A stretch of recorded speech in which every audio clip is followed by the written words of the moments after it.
Good evening, everyone. Welcome to the April 9th, 2025 meeting of the Murfreesboro Planning Commission. We'll call the meeting to order. We do have a quorum present. Don't believe we had any public comments registered tonight. And we are going to withdraw item 4 from the agenda, and we will review and approve our minutes of the March 19th meeting next week. So our first item of business tonight is public hearings and recommendations to council. First item is a zoning application to amend the Parkway Place PID on approximately 151 acres located along Joby Jackson Parkway, Richard Reeves Drive, and Logistics Way. Swanson Developments LP is the applicant. Good evening, Ms. Smith. Good evening, Chair Jones and Commission. As you can see on the slide above, this particular PID is located on our kind of south side of town, south of the Joby Jackson Parkway, south following Richard Reeves Drive, Treasure Drive, down to Logistics Way, and about a couple years ago, ultimately ties all the way down to Elam Road. So this particular PID amendment that we've had, I think this is maybe the third amendment, maybe the fourth, since 2006 when it was originally formed.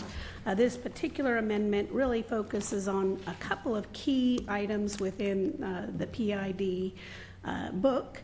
And so when you look at it, you may recall this has 4 regions within their planning district boundaries. Each of those regions has various land uses that are allowed in those areas, certain height limitations, landscape requirements, and the like. So looking at the map today, the screen portion on the top here, you'll notice that all of this portion of Richard Reeves is within Region 2.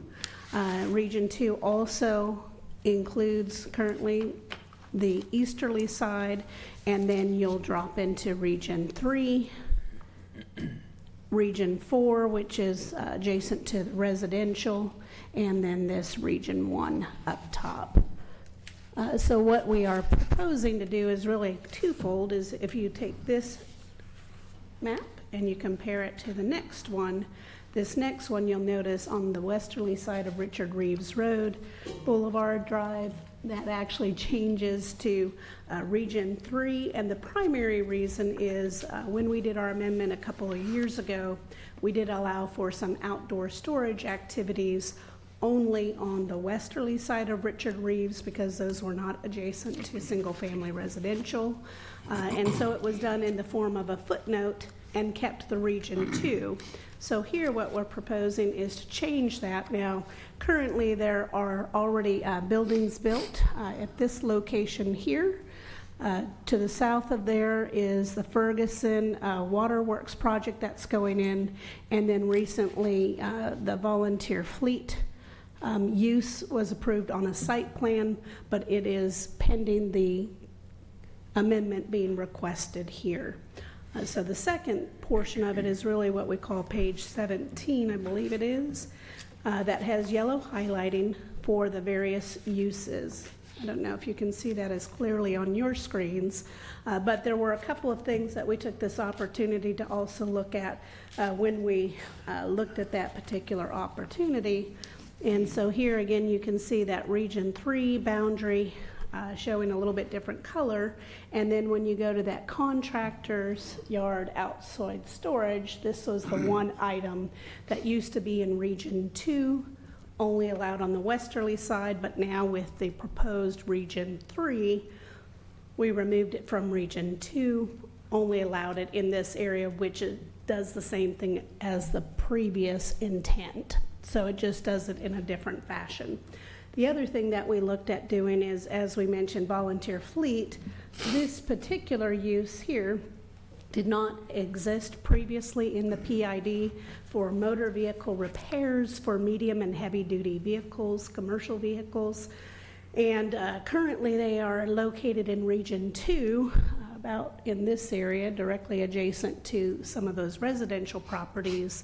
And so here, staff felt that this would be a better location because it's further away from those single-family uses, but anticipating that we probably didn't want a proliferation of auto repair type of uses throughout the PID, we said only lot 16, which is just that area that we talked about last week. It would not include the vacant areas currently, which at this point, these portions of the site have not been developed as of yet.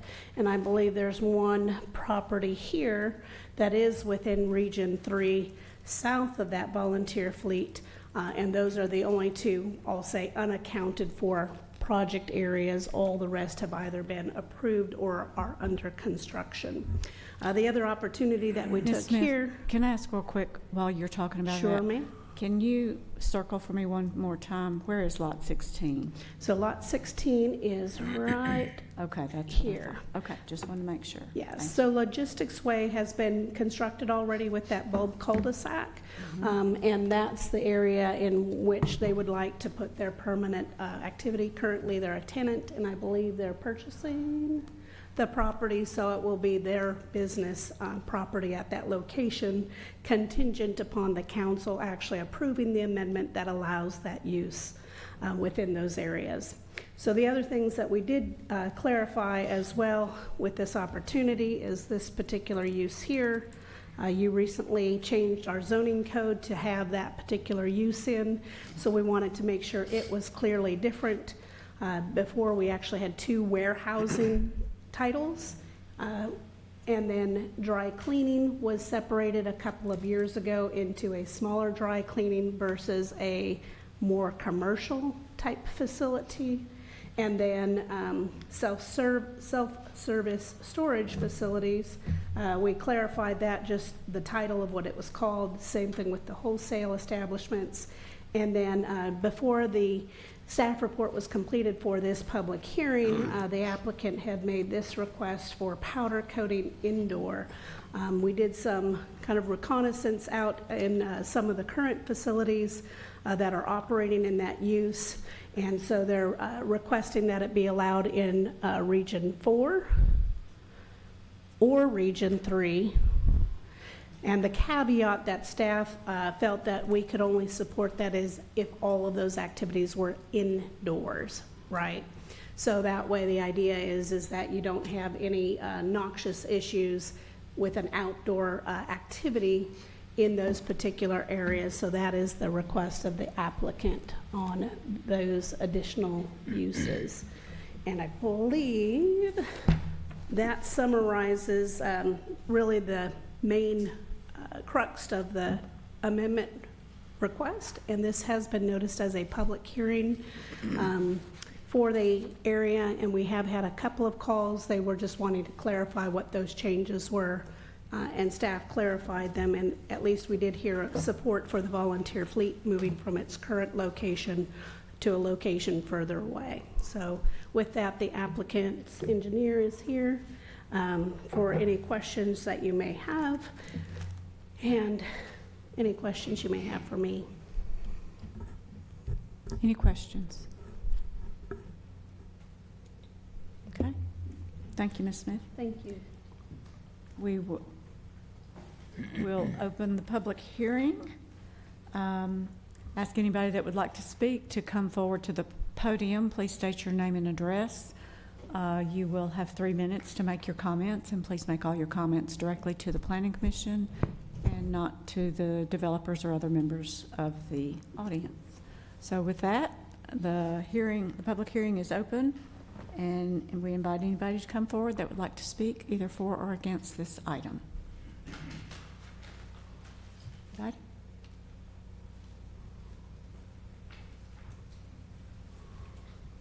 Okay. Then we will close the public hearing and ask if there are any other questions, comments, concerns from the Planning Commission? None for me. If there are none, I'll make a motion we approve, subject to all staff comments. Second. We have a motion and a second. Ms. Jaco? Ms. Savelwater. Aye. Mr. Carroll. Aye. Mr. Harris. Aye. Vice Chair Halliburton. Aye.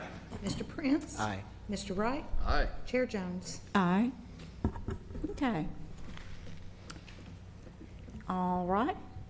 Our next item is going to be a mandatory referral to consider the abandonment of a portion of Blackman Road right-of-way located at the intersection of Blackman Road and Hartman Farm Court.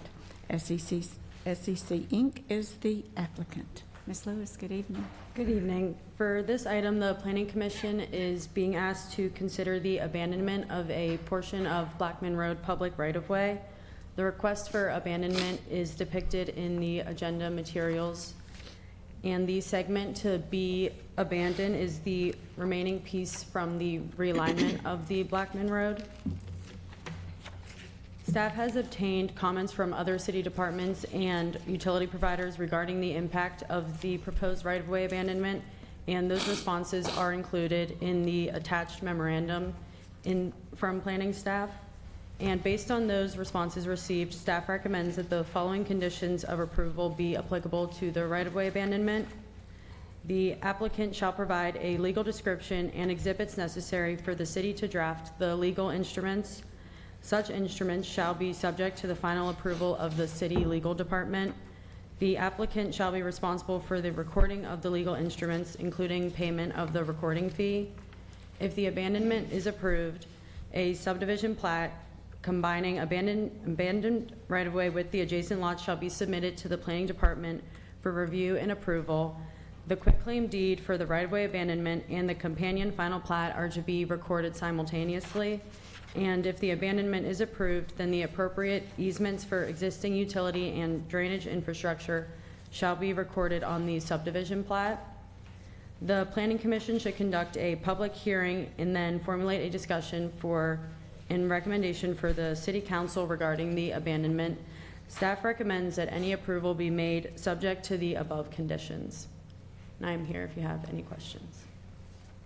Okay, any questions before we open the public hearing? Okay, thank you, Ms. Lewis. We will open the public hearing and ask if we have anybody that would like to come forward to speak, either for or against this item. Ready? Okay. We will close the public hearing. If there's no comments or questions, we'll be ready for a motion.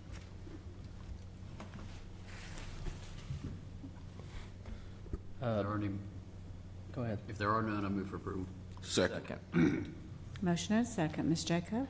Ms. Savelwater. Aye. Mr. Carroll. Aye. Mr. Harris. Aye. Vice Chair Halliburton. Aye. Mr. Prince. Aye. Mr. Wright. Aye. Chair Jones. Aye. Could we get clarification that that's subject to those 4 staff comments? 10-4. Excellent, Second. thank you. Motion second and yay to all. Thank you. Yay. Oh. Okay. Our next item is a proposed amendment to the zoning ordinance related to regulations for institutional group assembly uses, including school uses and pertaining to the following sections. Section 7, site plan review. Section 9, standards for special permit uses. Section 19, residential districts. Section 27, landscaping and screening. Chart 1, uses permitted by zoning district and its endnotes. And endnotes for Chart 2, minimum lot requirements, minimum yard requirements, and land use intensity ratio. The City of Murfreesboro Planning Department is the applicant. Mr. Blumley. Thank you, Madam Chair, and good evening, Madam Chair and members of our Planning Commission. We are bringing to you tonight for your consideration a proposed zoning ordinance amendment that would impact school uses and other institutional group assembly uses. Schools are considered in our zoning ordinance institutional group assembly uses.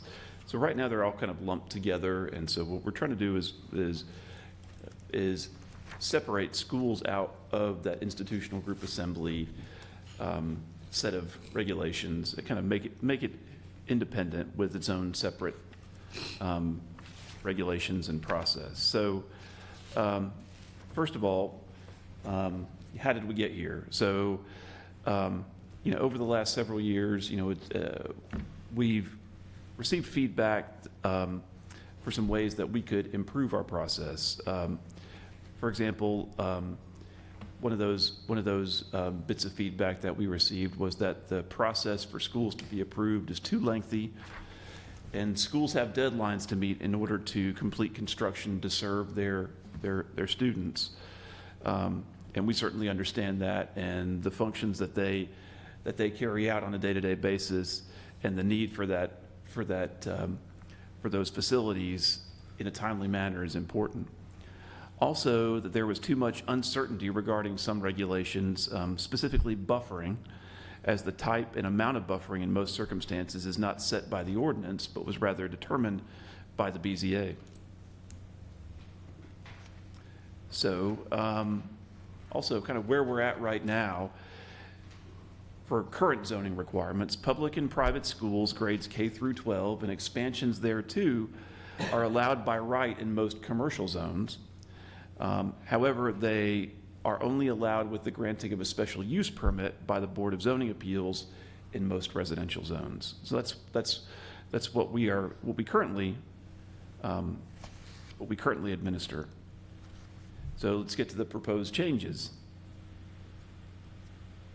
So one of the main changes is that this proposed amendment would completely eliminate the special use permit requirement in all circumstances for school uses. So this would remove school uses from the purview of the Board of Zoning Appeals. So it would allow school uses and expansions thereto by right in all zoning districts except for park. Schools are already not allowed in park. Just about the only use that's allowed in the park zone are parks. So, and it also sets forth clear design standards for school uses to help create predictability for schools as they design their campuses so that they know what the standards are that they have to meet on the front end. For example, it requires a type C buffer for school uses when adjacent to single-family residential zoning or uses. So in most circumstances, they will know how to plan from a space standpoint, from a cost standpoint, what buffer that they would be required to have. However, there are several instances where rezoning to PND or PUD, as would be determined which of those would be appropriate, would be required, and it would be under these three circumstances. The school use has never previously been established on the property. So if it's a brand new school use, whether that is a proposed ground up school use or whether it's going into an existing building for the first time, that would require rezoning to a planned development. Number two, where there is a building expansion or an accessory structure with a gross floor area of 50,000 square feet or greater proposed. Or three, when there are one or more athletic or recreation fields on the school campus proposed with lighting or amplified sound. So what we're trying to do is capture those situations where the proposed development or expansion is of such a significant scope that we feel it would warrant that additional scrutiny through the zoning process. But everything below that threshold would be able to go straight to the site plan review process. So when a PND or PUD is required, the proposed amendment sets forth minimum standards to be used in the site design for the plan development, which creates predictability for the schools and their design teams.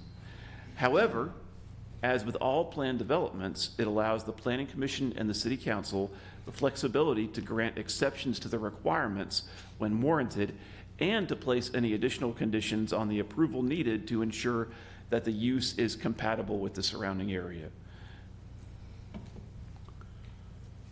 So how would the proposed ordinance amendment affect site plan review and approval for schools?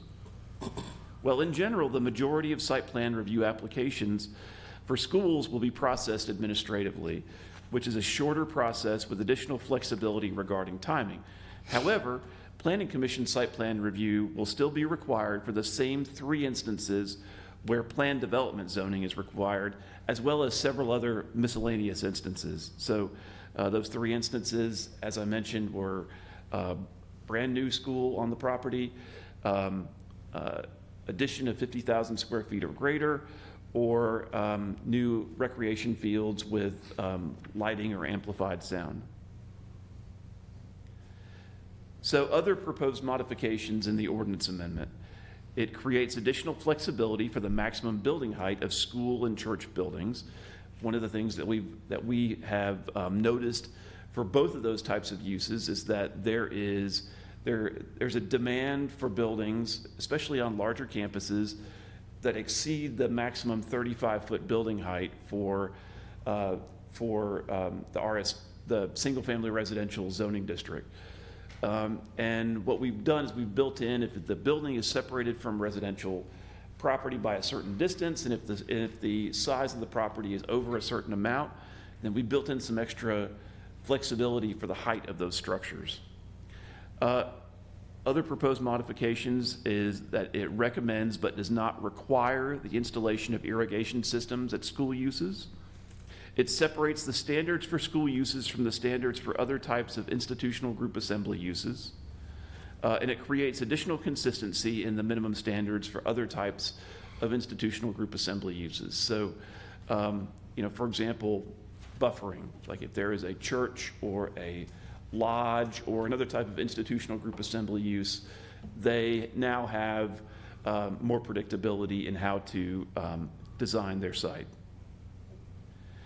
So one of the things that the Planning Commission asked during the March 19th day meeting was, when we're looking at that 50,000 square foot threshold, how does that look in relation to recent school projects that were approved? So I looked from 2021 through the present, and there were 11 projects that went to the Board of Zoning Appeals during that time. And as I mentioned, with the proposed ordinance, action from the BZA will no longer be required. But under the proposed ordinance, 9 of those applications would have been allowed to go straight to the site plan review process, and only 2 would have been substantial enough to require rezoning as a planned development. So, and I put a list of those applications on your desks, and it's on the screen right now as well. You can see that the majority of those were under 25,000 square feet. Aside from the 102,000 square foot additions at Riverdale and Oakland, those were the only 2 ones that, under the current ordinance, if they had come to us with that, would require rezoning of those school sites to a planned development. But all of the other proposed additions and applications that went to the Board of Zoning Appeals over the last several years would have been allowed to go straight to the site plan review process through the proposed ordinance amendment. I'll leave that up for another moment in case y'all need to take a look at that. So what happens, and I may not be reading this right, but this portable issue we've had at certain private schools where the portables have stayed a lot longer than what the BZA has given them the right to, and then they would come back to the BZA and try to extend the time. So is this now would that same issue come before the Planning Commission, or it just automatically they can keep the portables there for however long they want to keep them there? No, I think, that's something that we'd be happy to take direction from y'all on if there is a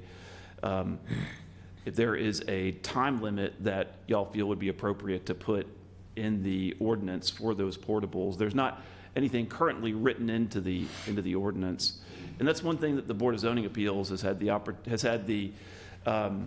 opportunity to do when the portables come through the BZA. They can say, well, because usually those portables are done in conjunction with a construction project to give temporary space.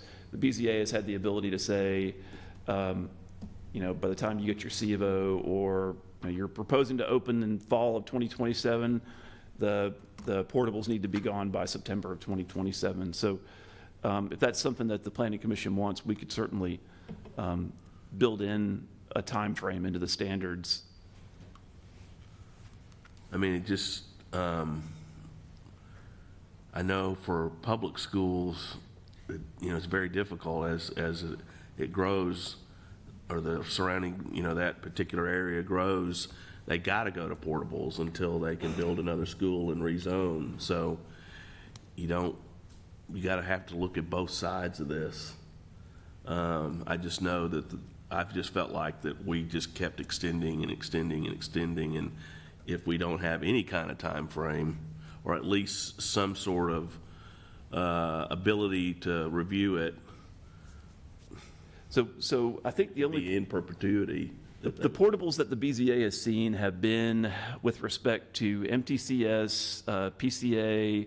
There have been a couple at city schools, but the ones that county schools, we generally have not made them go to the BZA for a special use permit. I think there is one particular school where the portable has lasted for quite some time. But I think for the most part, when those portables are being used in conjunction with a construction project, I think, our city school partners and our private school partners I think they want to get those off their sites just as quickly as we want them to. Okay.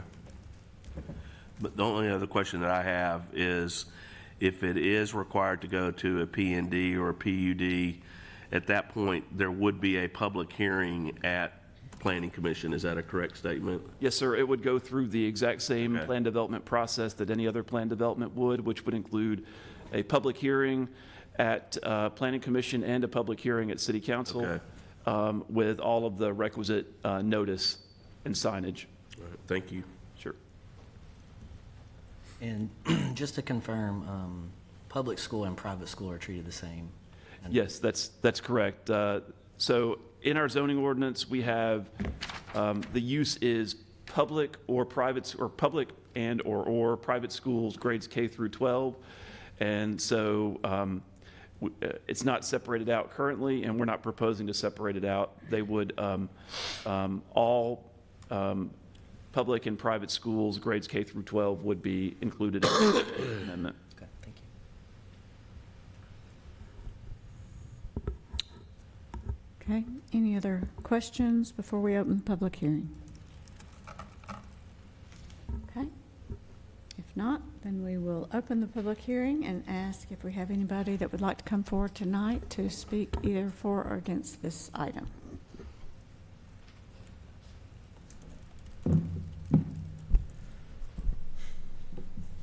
Commission, just want to thank you for the opportunity to speak here in favor of this tonight. My name is Andy Sheets. I'm the head of school at Providence Christian Academy, and I'm here tonight to respectfully request that you relieve us of an undue burden. PCA has been in our community since 1996, educating students in a classical Christian school. We've experienced rapid growth, as has much of our city and county. We've been a good neighbor, and we want to positively impact our community. There have been recent efforts to alleviate the burden on public schools, and I find that to be laudable. Significant growth in our county and city have led to a great need for additional schools, and we're keenly aware of that. At PCA, we're thankful for everybody who works in public schools, and we want the best for those students. There have been zoning exemptions, efforts to reduce landscaping costs, reduce material requirements, procedural exceptions, and an ease of process. The reality is it's expensive to educate students. Murfreesboro, to build a school, it's approximately $55 million, $2.5 million to operate that school. In the United States, we spend about $17,700 per student. Rutherford County expends about $10,000 in instructional expenses per student, all of which is taxpayer funded. PCA, we charge under $17,000 per student with no taxpayer funding.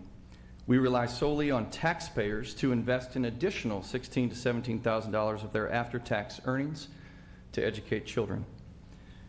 This alleviates a burden on our public schools, saving $55 million for another building, $2.5 million to operate it, and an approximate $8 million annually to educate our students every single year. We have a heavy burden. Now, I'm not asking for special treatment. I'm in fact asking for equitable application, as was just mentioned. PCA is more than willing to follow the rules, the codes. We are more than willing. However, when other schools are given exceptions to those rules, I'm asking that the same be given to us. And I think this process would ensure that that can happen for us. Additionally, I'm asking that we not be expected to add additional burdens to our construction costs that are not expected of our public school friends. I'm speaking of things like this: additional buffers that take more of our property than is required, additional buffers that require more expensive fencing to be put into place than what is required by code, given consideration or exemption from hundreds of thousands of dollars of landscaping that is not required of others, additional aesthetic design costs that lead to significant material increases in construction costs, additional screening costs, material requirements that are not equitably applied. Brick versus siding is one example. In my 12 years at PCA, we have completed, sorry, I'm at my 3 minutes. We've completed 3 construction projects that have benefited our school, our city, and our country. That's our county. That's an excess of $25 million, all with additional expectations and significant costs beyond what was necessary, none of which is covered by taxpayer dollars. We have a heavy burden. We have several projects on the horizon, projects that will cost us over $15 million, all of which will lead to additional savings to our city and our county, taking in an additional 100 students, resulting in another $1 million that will be saved every year. All of this will positively impact our students, our families, our residents, and our community. Finally, I'm asking for reconsideration of Section 9, number 35G, that would address projects that are already currently in process with the Board of Zoning Appeals, asking that, should this pass, that be reconsidered and us be allowed to let the new rules apply. To not do so would only add insult to injury. My ask today is just quite simple. Please help alleviate our burden. Give us the same consideration afforded to others in our community. Thank you very much. Thank you. Appreciate you coming out. Who else would like to speak on this item? Anybody? Okay. And we will close the public hearing. See if we can't have some discussion and a little explanation on some of these requests. What do you think, Mr. Blomley? Are you going to go over these, or you want to? I don't know that I heard any questions. The request for exceptions, things given to others that should also be given to PCA. Maybe I didn't understand that. I'm not sure I did either. Well, like, I think I can speak to it. Like, take Siegel School or Barfield School or public school that adjacents up to a neighborhood. You don't see giant fences or things like that, or where we put a playground, we don't ask a public school to do a sound study to see how much noise this playground plays on a public school, but yet we ask PCA to do that. Mm-hmm. So I'm always an advocate for the public sector and the private sector should be treated exactly the same. If anything, the public sector should be a stricter service than the private sector. We should hold ourselves to a tighter standard as the public, as the government. So I think that's what he's speaking on. If we're going to make a private school do a sound study for a playground, then we ought to be doing a sound study for our own playgrounds as well. Or if we're going to say our schools or churches need or we don't have any churches, but our schools need a 6-foot privacy fence adjacent to the residential, then our school should be having a 6-foot privacy fence against the residential also, but we don't go through that same process. Oh, Sean, you and I agree on so many things, except this one. And I hate to disagree with you.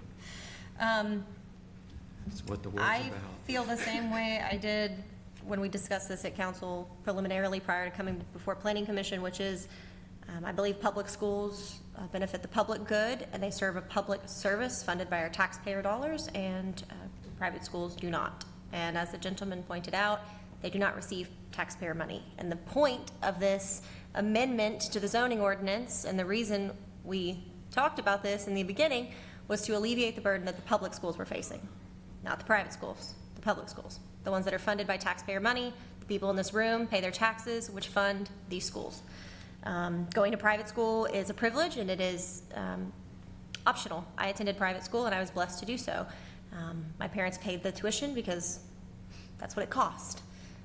But I do not think that they should receive the breaks or quote-unquote savings that a public school should. Part of the reason we're doing this is because it's costing $80 million to build a public school now. And we are trying to do things to save on that cost and also to maximize the use of our current public schools on our current public property before we have to build another one. So I'm sorry to report that I cannot support this amendment at all. Full disclosure, I went to public schools, my kids go to public schools, and my wife's a public school teacher.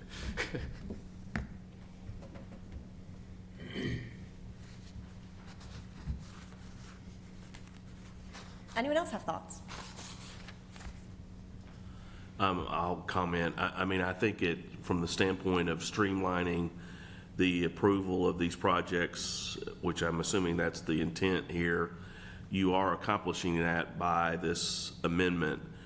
I will say that my only hesitancy is not having the public having an opportunity to make a say when there is a change. We are saying that it's got to be over, 50,000 square feet before it would go where there would have a public hearing. That's my only, I think as part of the PCA last public hearing that we had, there were things that were talked about that may needed to be addressed, and you made I don't mean to call you out, but you made the comment that y'all would look into those things. And that was a productive meeting, I felt like. And it was a productive meeting for the neighbors that were around, specifically PCA. So that's my only hesitation. I don't really have a problem with the what's being presented before us, other than the public having the right to speak associated with the project itself. And I don't know where the happy medium is with respects to square feet, so I don't know where that is at all. But that would be and then the other comment about being relieved of what has already been decided at BZA. Before I would ever entertain that, I'd have to review what those things were. So that's definitely not going to be part of any motion or vote that I would agree to without knowing what those items were that we would be alleviating, I guess is what I'm trying, specific to that request. So, and Mr. Halliburton, I can address that. You know, the part of the zoning ordinance that he is referencing is that if the use has previously been granted a special use permit by the Board of Zoning Appeals on the site, then any such conditions placed on the approval of the special use permit shall remain in effect, and any subsequent development on the property must comply with those conditions. And I think that was to keep the integrity of the public input process that occurred at the Board of Zoning Appeals intact, and to not discard that action that took place at any of those previous special use permit hearings, which were approved as the correct process during that time after deliberation and public comment. I would also note that this amendment also does provide a process to revisit those things.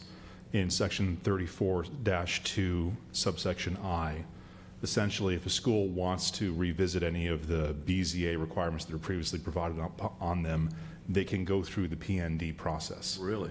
Yes. So they can go seek the PND process and go through the public comment period again, but then the Planning Commission would then be able to amend prior requirements that were placed on the school by the Okay. BZA if they All right. so chose. Thank you.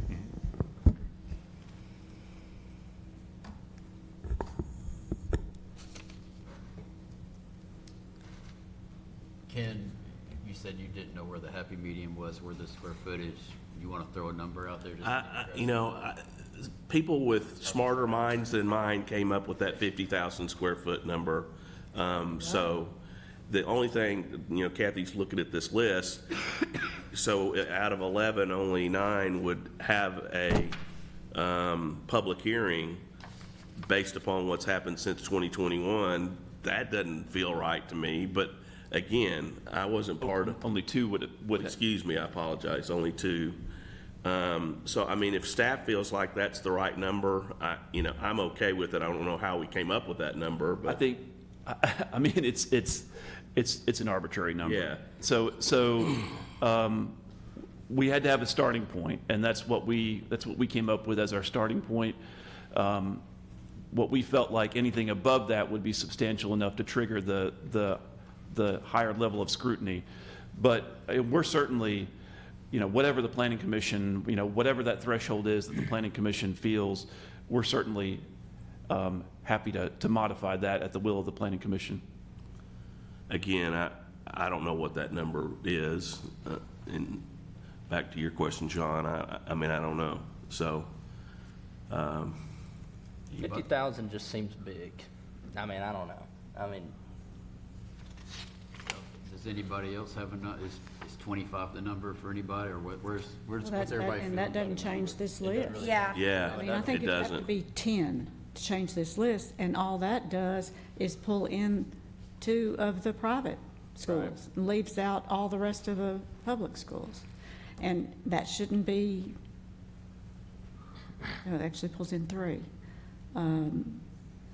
You know, and a total I of think we 5. shouldn't be looking necessarily at it public versus private. Yeah, We should right. be looking at it as the standards, and this is what should happen, and it shouldn't, even though I understand and I appreciate hearing both of the comments from you all about that, hearing both sides of that, I appreciate that. But maybe that's not part of it. Maybe just however the ordinance is stated, it does, like I say, it doesn't matter whether it's public or private. This is what it is, you know. I feel like, I mean, if you look at the list, right, like, some of this stuff seems like a minor addition, right? Greenhouse, Yeah. ag barn.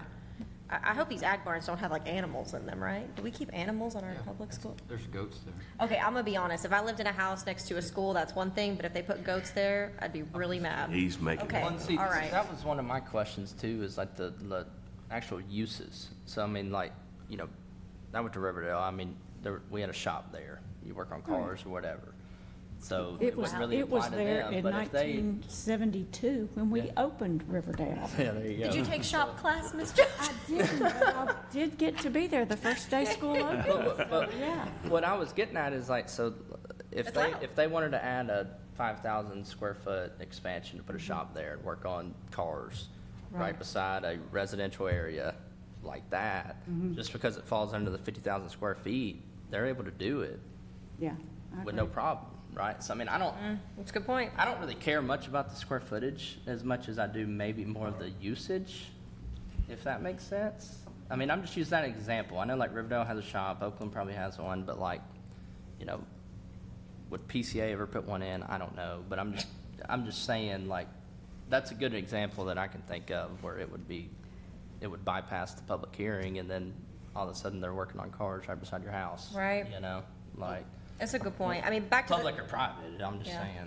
my point, my last thing on the square footage though, Tristan, I want to talk more about your point. More thing on the square footage. If we put 5,000, it would have, in the last few years, it would have lumped in 5 projects would have been exempt and 5 would have had to go through and 6 would have been exempt. Is my math right there? Out of 5,000 square foot? I mean, that's still, the argument that's being made is that that's still alleviating pressure, that's still cost savings, that's still time savings. And I mean, and those are minor additions, right? Minor addition ag barn, minor addition greenhouse. That's where we do want to alleviate the Right. extended time and, you know. I understand the sentiment there, but I think allowing, you know, an entire building, a 23,000 square foot building to be added at MTCS without a public hearing or oversight by this body or council is concerning. And then I agree with what you're saying. You're right, the use matters. I saw Ag Barn and thought animals, you know, or shop class. We have multiple schools with shop class. It was. They are running it. They've got Riverdale and Oakland both have an ag barn. Yeah. There were chickens at Blackman when I first moved I over mean- to that part of town. When I was at Oakland, they had cows and all kinds of stuff, and it's the same, they put the egg barn right where, and they're running animals there. That's a good still. story, Grandpa. Well, for me, I think we're going I'm back to okay with 5,000. the 50,000 feet. For me, I'm not okay with giving up the landscaping and buffers depending on what building it is. Because to me, that more importantly, secures the school more than anything, and noise. So depending on what use it is, I think buffers and a fence should be required. Well, the county schools, I can't tell you how many conversations I've had with county school board members, principals. I gave 2 examples at dinner of principals that had talked to me about stuff. They're the ones that want to cut out the irrigation and the landscaping because it's astronomically increasing the cost of their projects. And they may have a grant, let's say for that greenhouse, they may have a grant that pays for the greenhouse and all the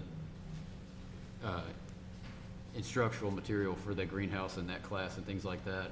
But the landscaping and irrigation by itself may be more than the cost of the other project. And so it was making some of these things where they couldn't even do them because just the landscaping cost. Yeah, I get that, but if it's, you know, if you putting a new building next to a certain part of the neighborhood, next to a house, I think there should be a buffer, I think. I think it depends on how far away, you know. Right. This amendment would actually require a buffer. So it's not alleviating the requirement that a buffer go in adjacent to a neighborhood on the school property. What it's doing is it's saying that a type C buffer would be required. So in other words, kind of That's a precedent. it sets a gives Standard. It sets a standard, gives predictability for those schools as they're designing it. But the buffering, we're not proposing to take that away.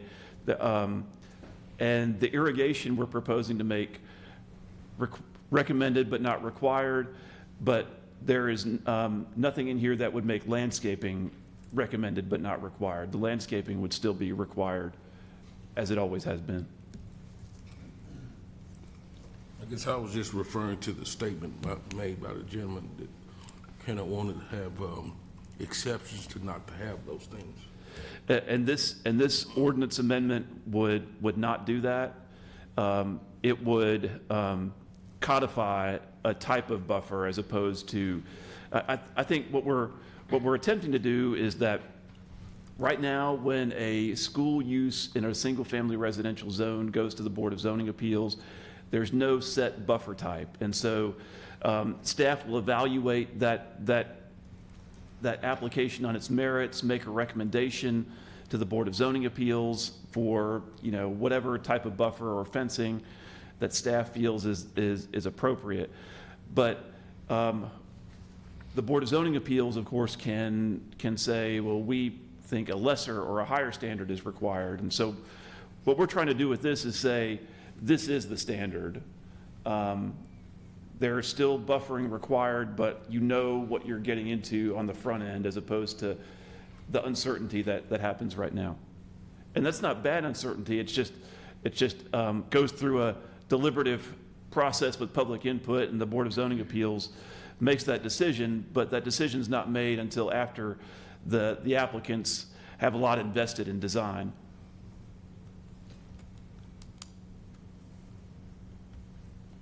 Well, I think 5,000 square feet or less sounds like a number that we might consider for this, even though I am still concerned about the portables that we're not addressing. I mean, it's kind of, they're left out, and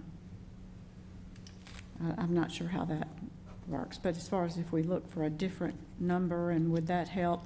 Because I do understand, I think the whole idea is we're trying to alleviate some of these from having to go through BZA, which just extends the length of time that they're having to spend to get these projects done. And for these smaller projects, I can see that's extensive. I'm going to make a comment. It's kind of a recommendation that we defer this for two reasons.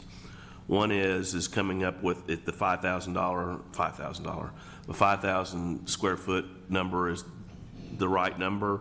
But then also back to Mr. Carroll's comment that we do come up with, okay, what uses that would be part of that school would cause us to want to have a P&D or PUD. I think that comment has merit. And so that probably needs to be part of this amendment. And right now, it's not. I mean, you got a few uses, like the football field, or something like that. Yeah, right. Auto mechanic shop, then that may need to be readdressed. Correct. In And my the ag opinion, barn. 5,000 foot though is probably too small of a threshold because then you're, yeah. I got 5 or 10. If you're at 15 or 18 maybe to start out with, because, I mean, look at this list. That's true. It went from 50 to 5. Yeah, it went from 50 to 5. Yeah. I know 50 was arbitrary, but you're looking at this list, and really at 50, there was only 2 projects that were in excess of 50s, and they were major, like, whole schools, basically. Right.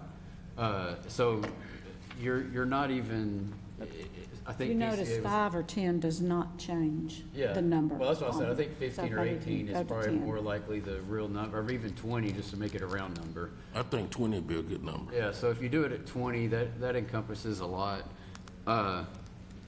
And so I think that's an idea. But, I mean, we also got to look at how things go with this is really hurting the county more than any. It's not really hurting private schools or necessarily the city, but most of these projects we're having a run with are county projects that may be bigger. I mean, look at the list. Yeah. Yeah. And we're happy to, if I can't remember if Mr. Halliburton made a motion to defer or not, but we're happy to work on addressing some of these concerns and bringing the ordinance amendment back to y'all. What if we passed it with maybe the idea of an auto shop or something like that, even at 50, and let the council make the decision where that square footage number needs to be? Yeah, I don't have a problem with that. As long as we address the use. Yeah, let's, like, we wouldn't allow an auto shop in the middle of a neighborhood without some kind of buffering. So maybe that needs to be added to and just normal things like that. We need to address that before it gets to council, those normal things. But let's let the council decide where that square footage threshold needs to be, because we've had more conversations with the county about what these issues are even bringing forth. That's true. I said, the square footage is not that big a deal to me. I mean, 50, 20,000, the uses is more important, in my opinion, but that's just me. I think I'm good with whatever. I think they both need to be addressed. Definitely the uses.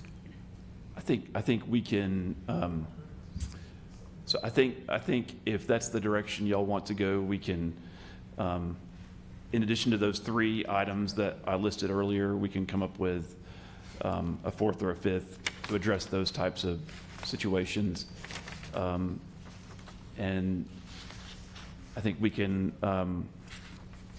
if y'all do decide to go ahead and move this on tonight, we can come up with some language with regards to portables as well. Well, so how do we approve, y'all? Yeah, I don't know how we approve this. How do y'all approve it and send it to council? Yeah. How does planning commission approve something without setting a number and send it to council? Yeah. I don't think they can. No. I All think- right, I'm going to make a motion that we defer this and let the planning department work on the square footage number, uses in question, and you had a third thing, and I can't remember what it was now. You mentioned The portables. the portables, yeah. Yeah, I mean, I'll be honest, planning department, outside of the minor discussion we had at the city council meeting where we preliminary discussed this, I mean, I haven't had any in-depth meetings with anybody in the planning department about what I want to see as a council member. I don't know if you've met with other council members, but I think if this body's going to defer it, I recommend the planning department get with council and maybe get with these planning commissioners and figure out what we want to see, so we don't spend a third or fourth meeting talking about this when nobody's on the same page. That's my preference. Yeah, that's probably a good idea. I'm not trying to take any control or power or vote away from the planning commission by any means, but there probably does need to be some kind of council involvement because we've had other discussions that the planning commission hasn't had. I don't have an issue with that. Yeah. But by deferring it, we accomplish that also. accomplish some of that, Yeah. All right, motion. There's just a motion, but nobody We have a said. motion. I second the motion. We have a motion and a second. Ms. Jacob? Ms. Sable-Water, This is to defer, right? Yeah. Aye. Defer. Mr. Carroll, Aye. Mr. Harris, Aye. Vice Chair Halliburton, Aye. Mr. Prince, Aye. Mr. Wright, Aye. Chair Jones. Aye. Okay. For further discussion.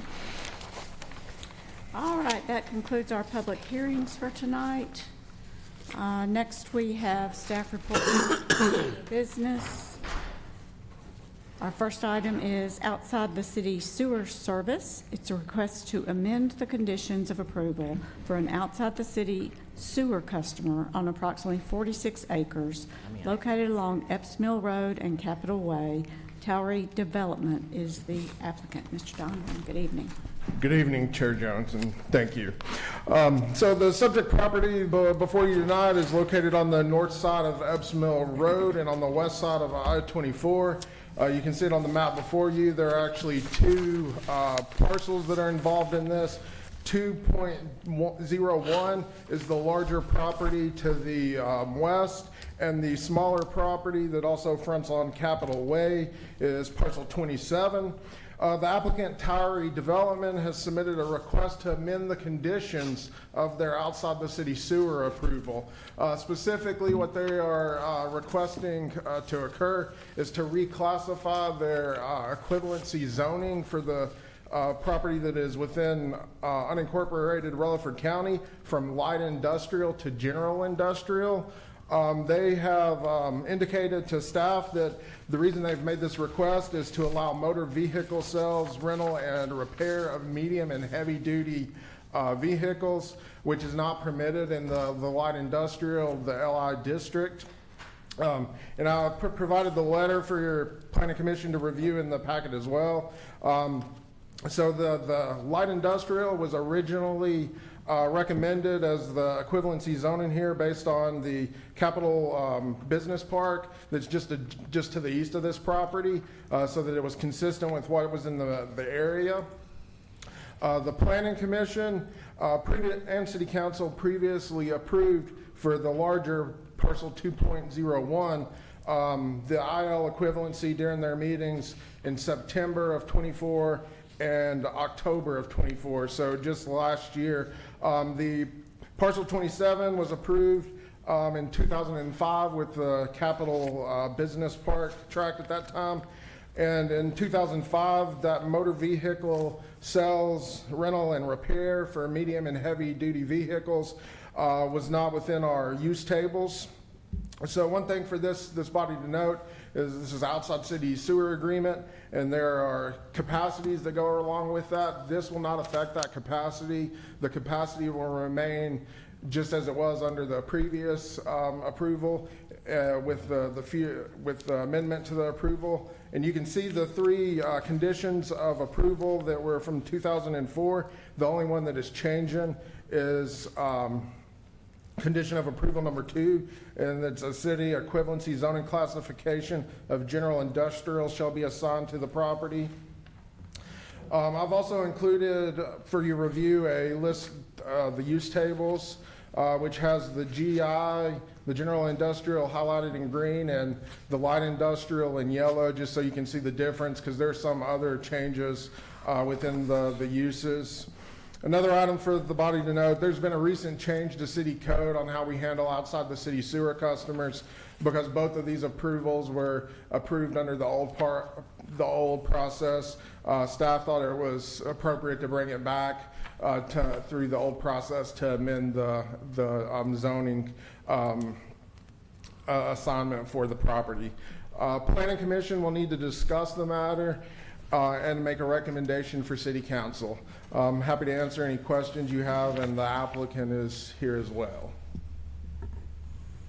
Okay. Question? Only question I've got, do you mind going over the adjacent property zoning? I think I'm going to have Mr. Blomley help me a little bit here with his institutional knowledge. Well, so the adjacent property zoning, obviously it's in the county and it's far removed from the city limits. Okay. Yes. It's outside of our urban growth boundary. The properties along Capitol Way are zoned some form of industrial in the unincorporated county. I think they were assigned a city zoning equivalent of LI. But this property, if you look at this map that I have on the screen right now, I mean, it is, I forget how many miles, but it is not only miles outside of our city limits, but miles outside of our urban growth boundary. So is staff for this, or? Yeah, It was hard to read too, wasn't it? Yeah. It's like miles outside. yeah, we support it. Okay. I think it's so far outside the city limits that I think use and design is the amount of concern that we have for that. We're happy to let the county for folks to have a little bit greater opportunities out there for a variety of uses, because from a practical standpoint, this property will likely never be annexed. It's so I think we're personally okay with as a department we support the change to general industrial. And the only reason we're really looking at it is because it's an outside the city's sewer. Outside the city sewer customer, and the conditions of approval that were placed on the outside the city sewer customer approval back in 2005 and in 2024 were to use the light industrial zoning equivalent. So do they have to go before the county planning commission to change the zoning, or they already done that? So this is Okay. zoned Employment Activity Center, I think is the county classification. The county set in on our meetings with the developer. What they're looking at in that rental and repair for larger vehicles is permitted, and they're zoning in the county currently. Okay. It's just not permitted under the city's designation. Okay, thank you. Okay. Any other questions? If there are none, I move for approval, subject to all staff comments. Second. Motion and a second. Ms. Jaco? Ms. Savelwater, Aye. Mr. Carroll, Aye. Mr. Harris, Aye. Vice Chair Halliburton, Aye. Mr. Prince, Aye. Mr. Wright, Aye. Chair Jones. Aye.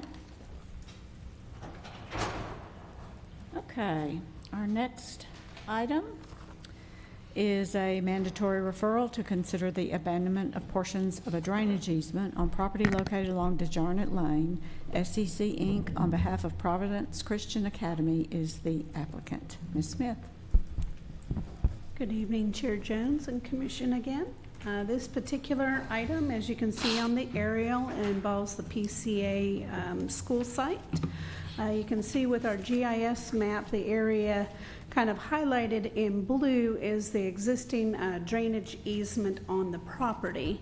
When you take a look at the exhibits, there was one exhibit that was provided. It's a little bit hard to see, but this is that same area that was highlighted, and it represents really a couple of abandonment areas. So as we're looking at the exterior perimeter, there are some new areas that they would be proposing for new drainage areas. and subtracting out some of the existing ones, as well as putting in more permanent facilities. So when it was originally subdivided with the adjacent subdivision, there was really just drainage was just on the property with no improvements. So as PCA developed, they made some adjustments in some of their areas, and now with their most recent approval through the BZA, they are looking at adding a pre-K, K school up at the front, relocating their existing playground and building some additional parking. Those are currently within the existing drainage easement.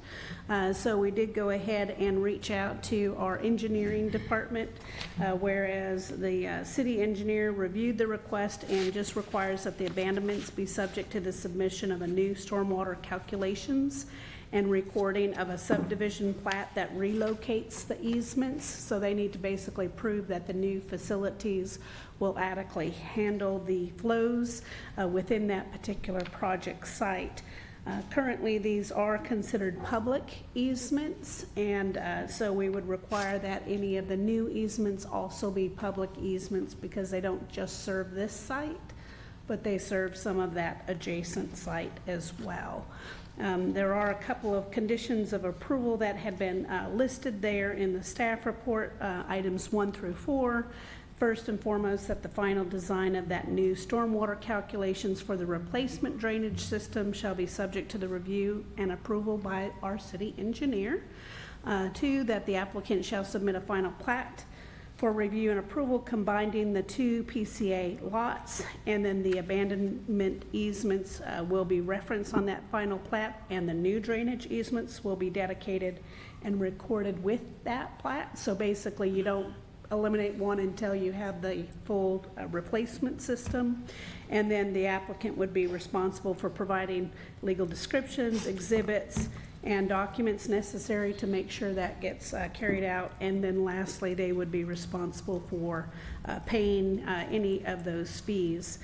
Currently, when we were looking at things, they were still working through TDAC for some of the areas out in the project area that they did not anticipate during BZA, so they're waiting for some of those final components to come through before they finalize the precise areas. So staff just did a rough estimation of how much area was involved in the site, but based on those, we think that it could move forward, and then really the city engineer would make sure all of the requirements that we make for any subdivision that's removing drainage shows that it works, which I believe most of it they're showing to be a lot of underground storage, whereas currently they have some above ground visible retaining ponds on the site. So this is not a public hearing, but should you have any questions, we don't have any myself engineering, but Matt Taylor could answer any questions that you may have on this particular item. Mr. Taylor finally decided to stick around for one of his mandatory referrals on his staff reports and other business. Just in case. Just in case. Is Kentucky and Auburn playing each other this weekend? Like, wow. No, Auburn made it to the Final Four. Kentucky lost to Tennessee. Say it louder for the people in the back. In case anybody All right. didn't hear that in the They back. got put out on the same weekend. And this would be a recommendation to the council. So even though it's not a required public hearing, it still will go to council. So your recommendation tonight would be forwarded to council for their consideration. Okay. Any questions for Ms. Smith or Mr. Taylor? Move for approval, subject to staff comments, should there be any? Second. Motion and second. Ms. Jacob? Ms. Safelwater? Aye. Mr. Carroll? Aye. Mr. Harris? Vice Chair Halliburton? Aye. Mr. Prince? Aye. Mr. Wright? Aye. Chair Jones? Aye. And just one last clarification, we will put the mandatory referral number is not listed properly. It should be 2025-703, if we can Okay. reflect that in the meeting minutes. Thank you. Perfect. Noted. Okay. One more quick item. Mr. Blomley, do you know the visitors we have in? I do. Thank you for the reminder, Madam Chair. We are very pleased to have Dr. Francis Cody and a number of his students from his city planning class at MTSU here. Right. Dr. Cody always does a great job making sure that his students see the Planning Commission in action. And as I mentioned before, we draw our internship pool from either his present or past students in this class. And the program that we have, the internship program with Dr. Cody, we're very thankful for his partnership in that. Well, great. Well, welcome. Glad you all were here. You only had to stay in, gosh, hour and 10 minutes. Hope you still get extra credit for being here tonight. Thanks so much. Appreciate it. And if we don't have any other business, we stand adjourned.